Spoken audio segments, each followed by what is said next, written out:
Hello বন্ধুরা, কেমন আছো সবাই? সুজাতা হ্যাংলা ব্লগসে সবাইকে স্বাগতম। আজ বানাবো পটল চিংড়ি।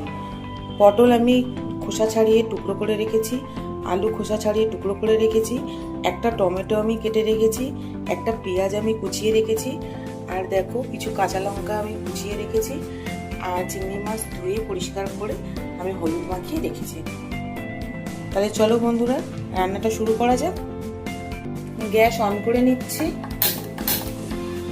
কড়া চাপিয়ে দিলাম, কড়া গরম হয়ে গেছে, সর্ষের তেল দিয়ে দিলাম। তেল গরম হয়ে গেছে, আলুটা ভেজে নিচ্ছি।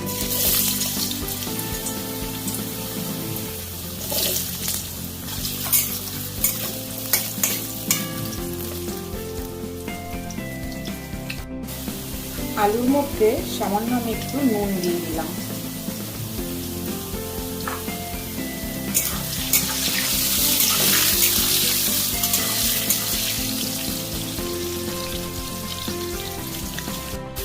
আলুগুলো ভাজা হয়ে গেছে, তুলে নিচ্ছি।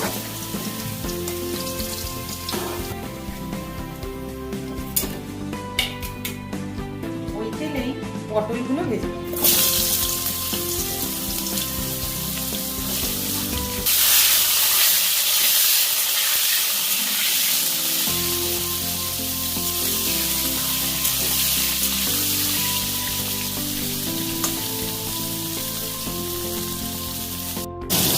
পটলগুলো ভাজা হয়ে গেছে, তুলে নিচ্ছি।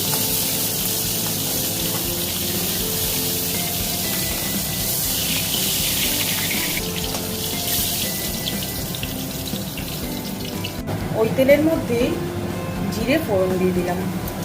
তেলটা কালো হয়েছে কোনো ব্যাপার না, এই তেলেতে রান্না করা যায়, এটা তো পটল ভাজারই তেল।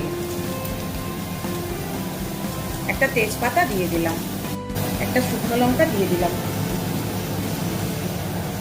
কিছু গোটা রসুন আমি দিয়ে দিলাম, কেটে রাখা পেঁয়াজ লঙ্কা দিয়ে দিলাম।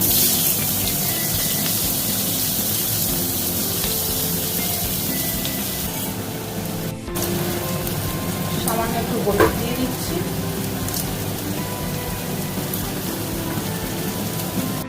কেটে রাখা টমেটোটা দিয়ে দিলাম।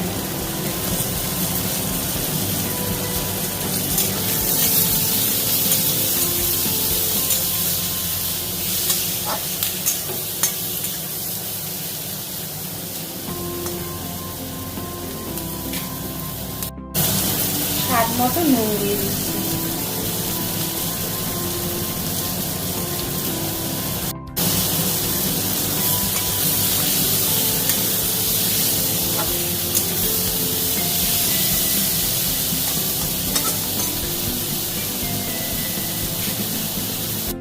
হলুদ মাখিয়ে রাখা চিংড়ি মাছটা দিয়ে দিচ্ছি।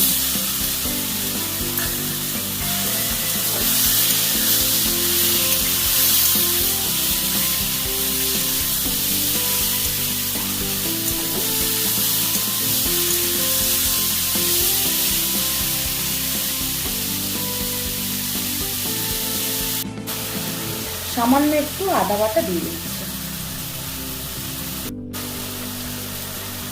1 চামচ মতো ধনিয়া গুঁড়ো দিয়ে দিচ্ছি।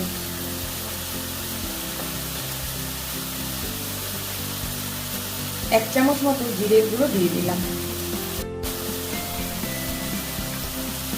1 চামচ মতো লঙ্কার গুঁড়ো দিয়ে দিলাম।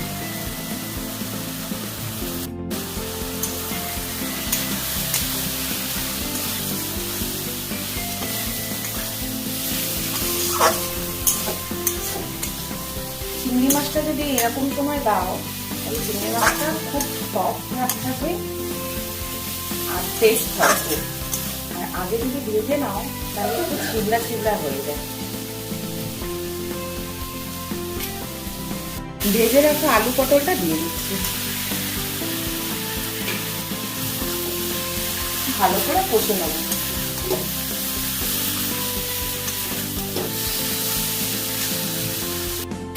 মশলাটা কষা হয়ে গেছে, দেখো জল দিয়ে দিচ্ছি।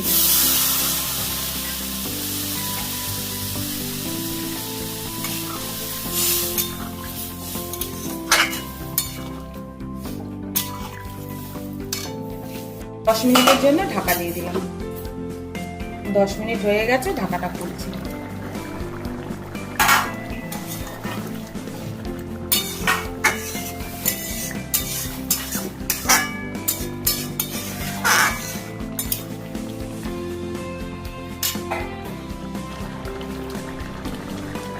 আলু সেদ্ধ হয়ে গেছে,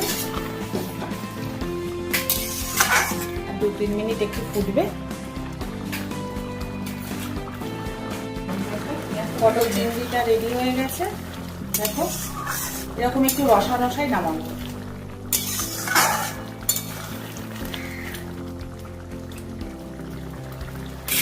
গ্যাসটা আমি অফ করে দিচ্ছি।